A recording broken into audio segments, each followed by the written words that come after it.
মিনাসান konnichiwa. আজকের এপিসোডে আমরা জাপানি ভাষার বর্ণমালাগুলো নিয়ে আলোচনা করব।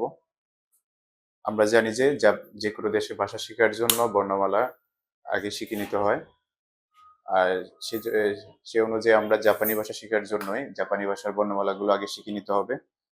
এই জাপানি ভাষার বর্ণমালাগুলো তিন ধরনের হয়ে থাকে বা ক্যারেক্টারগুলো তিন ধরনের হয়ে থাকে। এই তিন ধরনের ক্যারেক্টারগুলো হচ্ছে এক নম্বর হচ্ছে হিরাগানা, দুই নম্বর হচ্ছে কাতাকানা, আর দেন তারপর হচ্ছে 3 নম্বর কাঞ্জি। জাপানি ভাষা বলার জন্য বা শেখার জন্য এই তিন ধরনের ক্যারেক্টার বা বর্ণমালাগুলো আমাদের পূর্বে থেকে শিখে নিতে হবে। তার মধ্যে আমরা আজকের এপিসোডে হিরাগানা নিয়ে আলোচনা করব। কিভাবে হিরাগানার বর্ণগুলো পড়তে হবে এবং লিখতে হবে সেটা দিয়ে আমরা বিস্তারিত আলোচনা করব। তাহলে আমরা হিরাগানা কতটি বর্ণ আছে, তার মধ্যে বর্ণগুলো বিভক্তি কতগুলো আছে সেগুলো আগে প্রথমে জেনে নিব আমরা। হিরাগানার মোট বর্ণ হচ্ছে 104টি। 104টি বর্ণ তিনটি ভাগে বিভক্ত। তার মধ্যে এক নম্বর হচ্ছে মূল বর্ণ।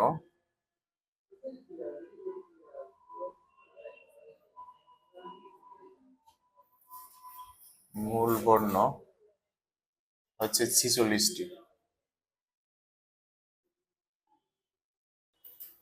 দেন তারপর হচ্ছে তেন এবং মারুদি বর্ণ হচ্ছে 25টি।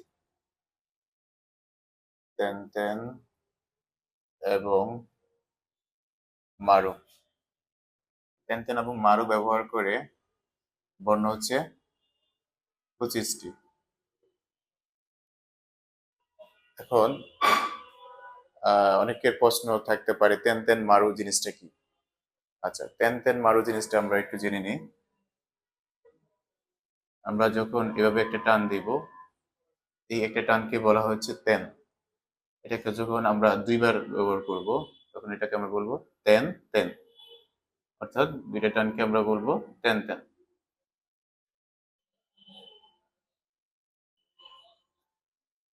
আচ্ছা, তেন আমরা জানলাম। এবার হচ্ছে মারু জিনিসটা কি সেটা জানবো। আমরা বৃত্ত বা সার্কেলের মতো যে চিত্রাঙ্কন করি সেটাই হচ্ছে মারু। তাহলে এই তেন এবং মারু ব্যবহার করে হিরাগানার বর্ণ রয়েছে হলো 25টি। আচ্ছা, তারপর হচ্ছে হলো যুক্ত বর্ণ। হিরাগানার যুক্ত বর্ণ হচ্ছে 33টি। অর্থাৎ জাপানি ভাষার হিরাগানার বর্ণমালাগুলোর মধ্যে মূল বর্ণ 46টি, তেন এবং মারুদি বর্ণ 25টি এবং যুক্ত বর্ণ হচ্ছে 33টি। এই তিন তিন ভাগে বিভক্ত হয়ে মোট বর্ণ থাকবে হচ্ছে 104টি। এই তিন ভাগে বিভক্তি বর্ণগুলোর মধ্যে মূল বর্ণ যে 46টি রয়েছে, এই 46টি বর্ণ আমাদের 5টি শিখে নিতে হবে ভালো করে। এই 46টি বর্ণ ভালো করে পারলেই আমরা অবশিষ্ট যে 25 আর 33 টোটাল হচ্ছে 58, এই 58টি বর্ণ আমরা খুব সহজে পেরে যাব। তো সেই জন্য 58টি বর্ণ খুব সহজে পারার জন্য আমাদেরকে 46টি বর্ণ ভালোভাবে আয়ত্ত করে নিতে হবে। তাহলে আসি আমরা মূল বর্ণ 46টি কিভাবে আমরা উচ্চারণ করব এবং লিখব সেটা নিয়ে আমরা বিস্তারিত আলোচনা করব। আচ্ছা, তাহলে আমরা হিরাগানা যে 46টা বর্ণ রয়েছে এটার একটা চার্ট রয়েছে। আমরা শীটের মাধ্যমে, যারা শীট সংগ্রহ করছো শীটের মধ্যে রয়েছে একটা হিরাগানা 46টা বর্ণ চার্ট, আবার তেন মারুর একটা চার্ট, আর হচ্ছে যুক্ত বর্ণ তিনটা চার্ট আছে।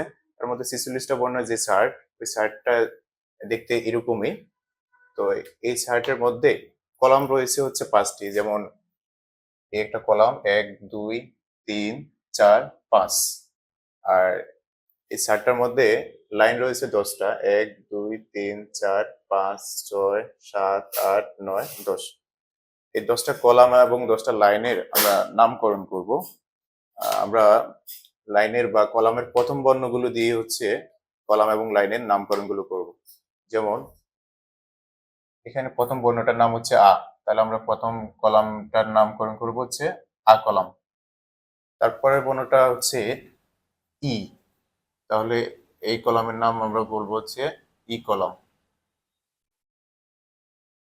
তারপরের বর্ণটা হচ্ছে উ,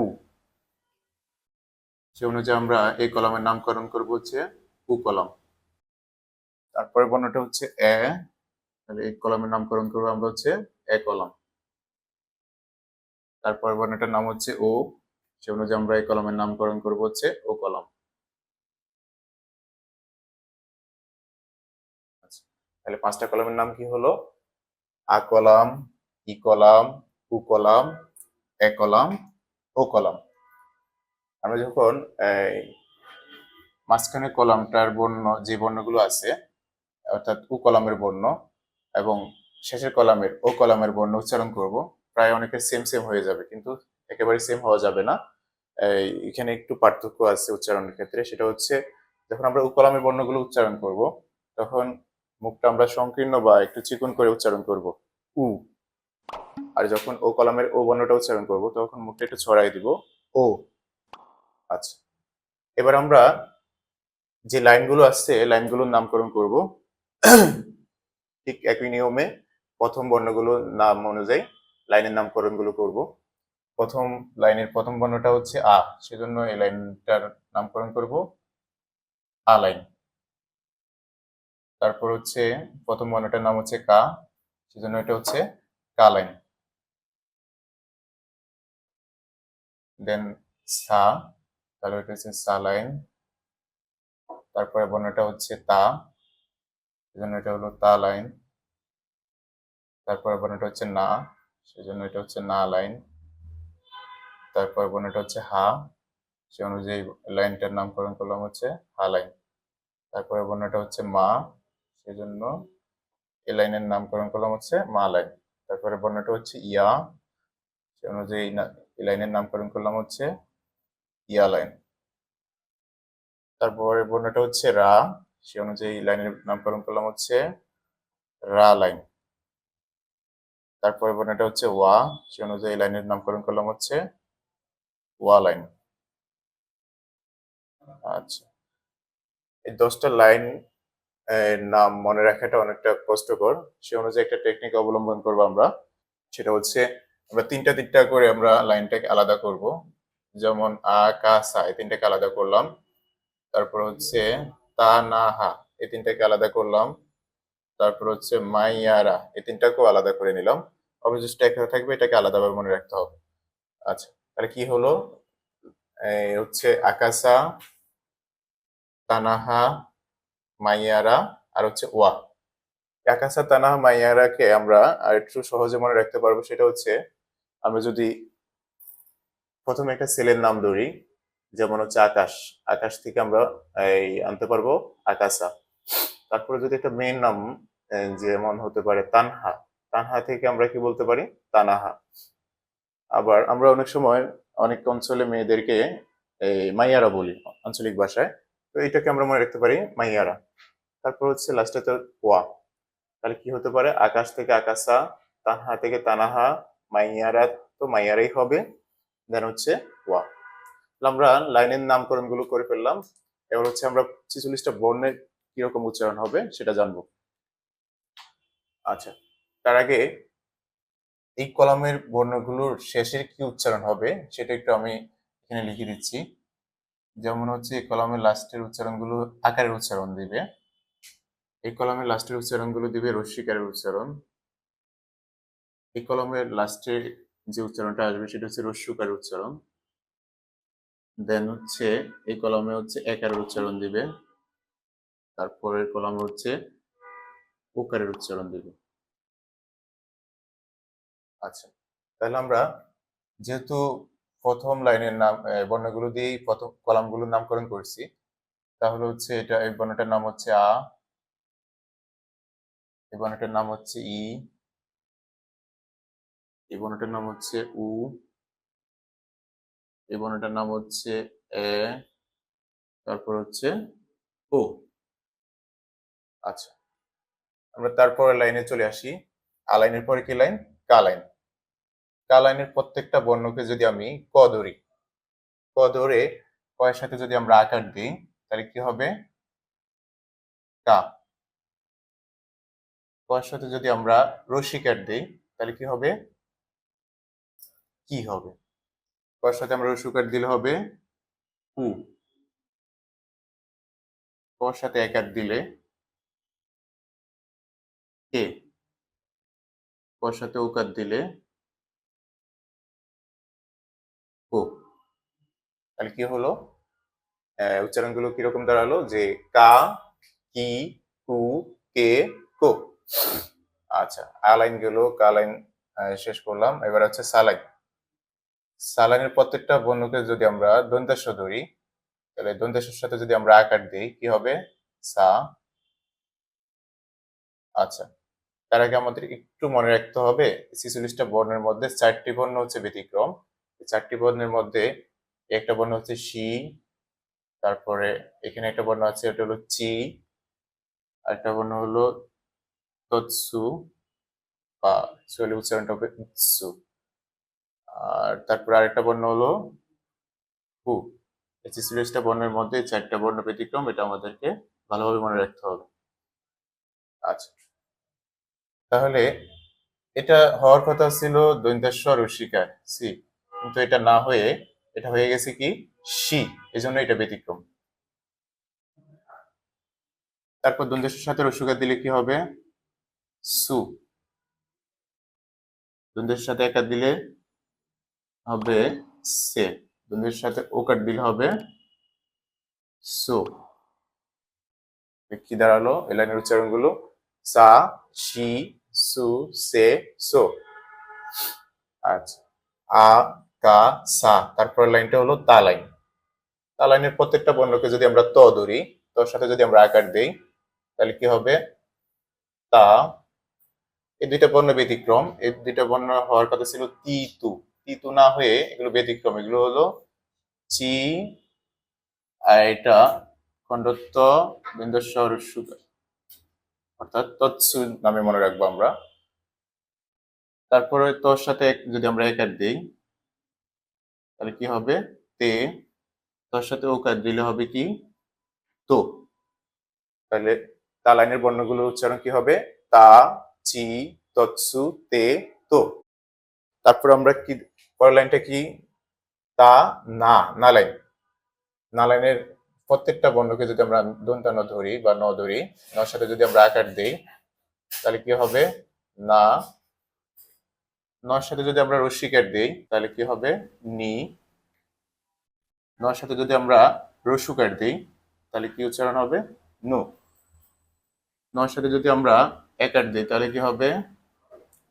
উচ্চারণ হবে নে। নর সাথে যদি আমরা ওকার দিই তাহলে উচ্চারণ হবে নো। আচ্ছা, তাহলে না লাইনের বর্ণগুলোর উচ্চারণ কি কি দাঁড়ালো? না, নি, নু, নে, নো। আচ্ছা, তাহলে তা গেল, না গেল, তা, না, তারপর কি হালাইন। হালাইনের প্রত্যেকটা বর্ণকে আমরা হ ধরলে, হর সাথে যদি আমরা আকার দিই তাহলে কি হবে উচ্চারণ? হা। হর সাথে আমরা যদি রস্যিকার দিই তাহলে উচ্চারণ হবে হি। এটা ব্যতিক্রম, এটা হর সাথে রস্যকার দিলে হু হওয়ার কথা ছিল, এটা ব্যতিক্রম হয়ে এটার উচ্চারণ হয়ে গেল হু। হর সাথে আমরা যদি একার দেই তাহলে কি হবে উচ্চারণ? হে। হর সাথে ওকার দিলে উচ্চারণ কি হবে? হো। তাহলে হা লাইনের বর্ণগুলোর উচ্চারণ কি দাঁড়ালো? হা, হি, হু, হে, হো। তাহলে আকাশটা গেল, তানা হয়ে গেল। তারপর লাইনটা হচ্ছে মা লাইন। মা লাইনের প্রত্যেকটা বর্ণকে আমরা সেম ম বর্ণ ধরে নিব। ধরে মর সাথে যদি আমরা আকার দেই তাহলে কি দাঁড়ালো? মা। মর সাথে রস্যিকার দিলে কি হলো? মি। মর সাথে রস্যিকার দিলে মু। মর সাথে একার দিলে মে। মর সাথে আমরা যদি ওকার দেই তাহলে কি উচ্চারণ হবে? মো। তাহলে মা লাইনের বর্ণগুলোর উচ্চারণ হবে মা, মি, মু, মে, মো। আচ্ছা, তারপর হচ্ছে ইয়া লাইন। ইয়া লাইনের প্রত্যেকটা বর্ণকে আমরা ইও ধরবো, ই অন্তস্তীয়। সবগুলোকে আমরা ধরবো হচ্ছে ই অন্তস্তীয়, ই অন্তস্তীয় ধরে আমরা অন্তস্তীয় ই অন্তস্তীয়র সাথে যদি আমরা আকার দেই তাহলে কি হবে? ইয়া। সেম যদি আমরা রস্যকার দিই কি হবে? ইউ। যদি ওকার দেয় তাহলে কি হবে ইয়। মনে রাখতে হবে ইয়া লাইনে তিনটা বর্ণ রয়েছে, সে তিনটে বর্ণ হচ্ছে ইয়া, ইউ, ইয়। আচ্ছা, তারপরের লাইনটা হচ্ছে রা লাইন। রা লাইনের প্রত্যেকটা বর্ণকে র ধরে আমরা সেম আগের মতোই কি হবে রর সাথে যদি আমরা আকার দেই তাহলে হবে রা, রর সাথে আমরা রস্যিকার দেই যদি তাহলে হবে কি উচ্চারণ রি, রর সাথে যদি আমরা রস্যকার দেই তাহলে উচ্চারণ কি হবে রু, রর সাথে যদি আমরা একার দেই তাহলে উচ্চারণ কি হবে রে, রর সাথে যদি আমরা উকার দেই তাহলে উচ্চারণ কি হবে রো। তাহলে রা লাইনের বর্ণগুলোর উচ্চারণ কি দাঁড়াচ্ছে রা, রি, রু, রে, রো। আচ্ছা, তারপর শেষের লাইন ওয়া লাইন। ওয়া লাইনের তিনটা বর্ণ রয়েছে, সে তিনটা বর্ণ হচ্ছে ওয়া,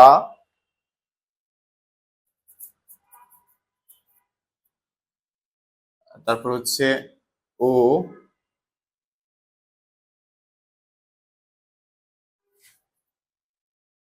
আর হচ্ছে দন্তান্ন। এটার উচ্চারণটা আমরা এভাবে করবো যে ইংলিশে হচ্ছে এন এর উচ্চারণ দিবে, বাংলা হচ্ছে দন্তান্নের উচ্চারণ দিবে। আচ্ছা, ও বর্ণ যেহেতু দুইটা, তো আমরা আলাদাভাবে মনে রাখার জন্য উপরের ও বর্ণটাকে আমরা সিঙ্গেল ও হিসেবে ধরবো, আর শেষের ও বর্ণটাকে আমরা ডাব্লিউ হিসেবে ধরবো, তাহলে আমরা আলাদাভাবে মনে রাখতে পারবো। আচ্ছা, এই ওয়া লাইনের বর্ণ তিনটার মধ্যে একটা বর্ণ আমি এই চার্টের বাহিরে লিখছি, এটার কারণ হচ্ছে এই ওয়া যখন বর্ণটা লিখছি ওয়া শেষে একটা আকারের উচ্চারণ আসছে, সেজন্য আমি ওয়া বর্ণটা আমরা আ কলামে রেখে দিলাম। দেন ও বর্ণটা ডাব্লিউ ও, এটা ও এর মতো উচ্চারণ দিচ্ছে, সেজন্য এটা আমরা ও কলামে রাখলাম। কিন্তু এই যে ন বর্ণটা বা এটা কোনো কলামের উচ্চারণের সাথে মিলতেছে না, সেজন্য আমরা এই বর্ণটাকে হচ্ছে চার্টের বাইরে বা কলামের বাইরে রেখে দিলাম। আচ্ছা, তাহলে হচ্ছে এইভাবে হচ্ছে আমরা এই 46টা বর্ণের উচ্চারণ করব। আমাদের মনে রাখতে হবে অবশ্যই যে চারটা বর্ণ ব্যতিক্রম আছে, সেগুলো কি সা লাইনের একটা বর্ণ হলো শি, তা লাইনের দুইটা বর্ণ চি, তৎসু, আর হা লাইনের একটা বর্ণ সেটা হলো ফু। আচ্ছা, তাহলে আমরা এইভাবে মনে রাখবো যে এই যে লাইনগুলো মনে রাখতে হবে আমাদের আকাশা, তানাহা, মাইয়ারা, ওয়া। আকাশার প্রথমে আছে, তাহলে আ লাইন, আ লাইনের প্রথম বর্ণগুলো তো আমাদের মুখস্থ রাখতে হবে কলাম অনুযায়ী আ, ই, উ, এ, ও। আর পরে কি আছে কা লাইন আ, কা, সা, তাহলে কা লাইনের বর্ণগুলো কি হবে কা, কি, কু, কে, কো। আমাদের এই সিকোয়েন্সটা মনে রাখতে হবে আকার, রস্যিকার, রস্যুকার, একার, ওকার। এটা মনে রাখতে পারলে হচ্ছে আমরা জাস্ট ওই এই চিহ্নগুলো আমরা বসাই যে উচ্চারণ আসবে ওইটাই আমরা উচ্চারণ করব। তারপরে কি আছে আকা, সা, সা লাইনে সা দ্বিতীয় বর্ণটা ব্যতিক্রম আমরা জানি, শি, সু, সে, সো। তারপরে হচ্ছে আকাশা গেল, তারপরে কি তানাহা, তানাহার প্রথমে কি আছে তা, তাহলে কি হবে তা, আমরা জানি এরপরে দুইটা বর্ণ ব্যতিক্রম আছে, সেগুলো কি চি, তৎসু, সি, তৎসু। তারপর হলো তে, তো। তারপরে আর হচ্ছে তা, তারপর কি না, না লাইনে হচ্ছে না, নি, নু, নে, নো। তা না গেল, তারপর কি লাইন হা লাইন, তা না হা, হা লাইন, হা লাইনের কি হবে উচ্চারণ গুলো হা, হি, হু, হে, হো। আচ্ছা, আকাশা গেল, তানাহা গেল, এবার কি মাইয়ারা, মাইয়ারা প্রথমে কি আছে মা আছে, তাহলে মা লাইন মা, মি, মু, মে, মো। মাই ইয়া, ইয়া লাইন, ইয়া লাইনে আমরা যা মনে রাখতে হবে তিনটা বর্ণ আছে, প্রথম কলামে, মাঝখানের কলামে আর শেষের কলামে ইয়া, ইউ, আর হচ্ছে ইয়। তাহলে মাইয়া, তারপর হচ্ছে রা, তার মানে হচ্ছে রা লাইন, রা লাইনের বর্ণগুলো উচ্চারণ হবে রা, রি, রু, রে, রো। তারপর হচ্ছে কি ওয়া লাইন, ওয়া লাইনের বর্ণগুলো হবে তিনটা, এটাও আমাদের মনে রাখতে হবে ওয়া, ও, বা যদি আমরা কোনো শব্দের মধ্যে ইউজ করি তাহলে দন্তান্ন অথবা ইংলিশে এন এর উচ্চারণ দিবে ন।